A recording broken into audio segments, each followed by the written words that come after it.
Good evening. It is Thursday night, and I have not been home from the Treats on Us, but just a little while. My friends Pam and Mark Lewis came and cooked for me. Pam cooked, Mark helped supervise, and of course Nathan and Amber were there and they helped, and I had some help from the ambassadors. But we cooked, wrapped, and gave away 350 hot dogs from about. We started before 5:30, and the hot dogs were gone by 6:15. There was a crowd of people there, and I was so glad. I was so glad there were so many people out and about. There were all kind of booths set up, lots of people giving away lots of things, and the kids were having such a good time, such a good time. And the chamber or the city, whoever set that up, I think it was the chamber, had it set up in such a way that everybody was contained on one street block right there in front of the county courthouse. It was cordoned off so people couldn't drive their vehicles up in there. It was just walking, people just walking. And so everybody was safe. You didn't have to worry about crossing the street into traffic and everything. It was wonderful. It was a great success, as it always is. And, you know, the people that did the setup, they're learning every year. When you do something like this, you learn a little bit and think, okay, now next year this is how we're going to do it to improve it. And that's what I love to see people do. That's when I'm in charge of something, that's the way I like to do it. I like to keep learning and improving.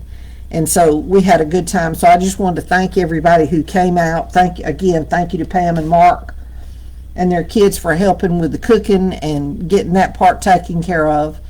And had some chamber ambassadors that came and wrapped hot dogs like old pros, and as fast as Pam could take them off the grill, we were getting them wrapped. We were tearing aluminum foil sheets and putting them in the buns and getting them wrapped, and Nathan was sticking them in the cooler and just keeping it going. But they started coming by, so it was real good. It was a lot of fun, and we had a good time. But I am tired and ready for bed. But we're going to read the Bible first. So we're going to read Acts chapter 18. It's not a very long chapter, but that's okay. We're going to read it. And it starts off titled, Paul in Corinth. After this, Paul left Athens and went to Corinth, and he found a Jew named Aquila, a native of Pontus, recently come from Italy with his wife Priscilla, because Claudius had commanded all the Jews to leave Rome, and he went to see them. And because he was of the same trade, he stayed with them and worked, for they were tent makers by trade.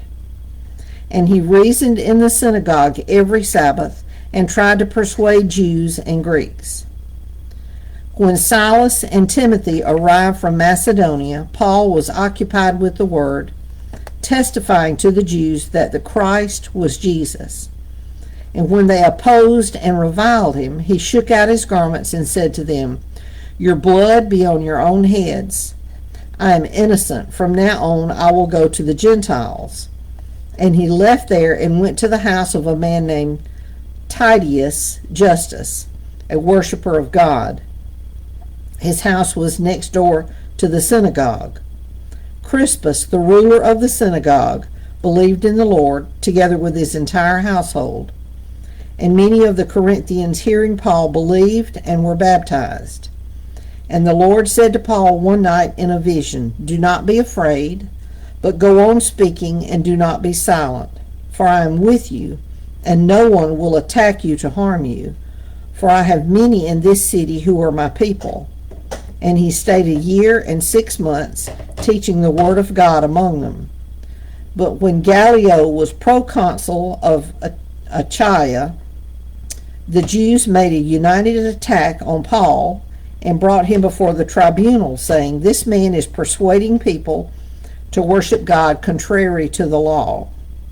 But when Paul was about to open his mouth, Gallio said to the Jews, If it were a matter of wrongdoing or vicious crime, O Jews, I would have reason to accept your complaint.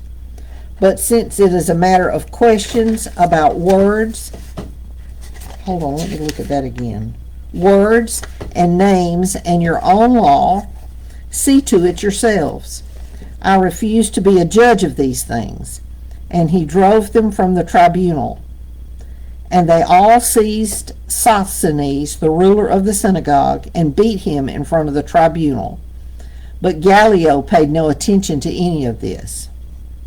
Paul returns to Antioch. After this, Paul stayed many days longer, and then took leave of the brothers and set sail for Syria, and with him Priscilla and Aquila. At Cenchreae he had cut his hair, for he was under a vow. And they came to Ephesus, and he left them there. But he himself went inside the synagogue, but he himself went into the synagogue and reasoned with the Jews. When they asked him to stay for a longer period, he declined. But on taking leave of them, he said, I will return to you if God wills. And he set sail from Ephesus. When he had landed at Caesarea, he went up and greeted the church, and then went down to Antioch. After spending some time there, he departed and went from one place to the next through the region of Galatia and Phrygia, strengthening all the disciples. Apollos speaks boldly in Ephesus. Now a Jew named Apollos, a native of Alexandria, came to Ephesus. He was an eloquent man, competent in the Scriptures. He had been instructed in the way of the Lord, and being fervent in spirit, he spoke and taught accurately the things concerning Jesus, though he knew only the baptism of John. He began to speak boldly in the synagogue, but when Priscilla and Aquila heard him, they took him aside and explained to him the way of God more accurately. And when he wished to cross to Achaia, I don't know if I'm saying that right, the brothers encouraged him and wrote to the disciples to welcome him. When he arrived, he greatly helped those who through grace had believed, for he powerfully refuted the Jews in public, showing by the Scriptures that the Christ was Jesus. So, part of that to me says, I don't care how smart you are, how much education you have, how much casual learning you have. Hold on, excuse me one second.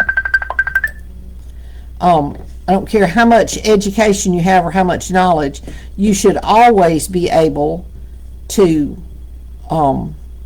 learn from other people. So, and that's an important lesson that we all can use. So thank y'all for joining me tonight. I may be a little bit late getting on tomorrow night because we've got, I'm hoping I can get it done ahead of time, but we've got an event we're going to tomorrow night. But thank y'all for joining me tonight, and I will see you tomorrow.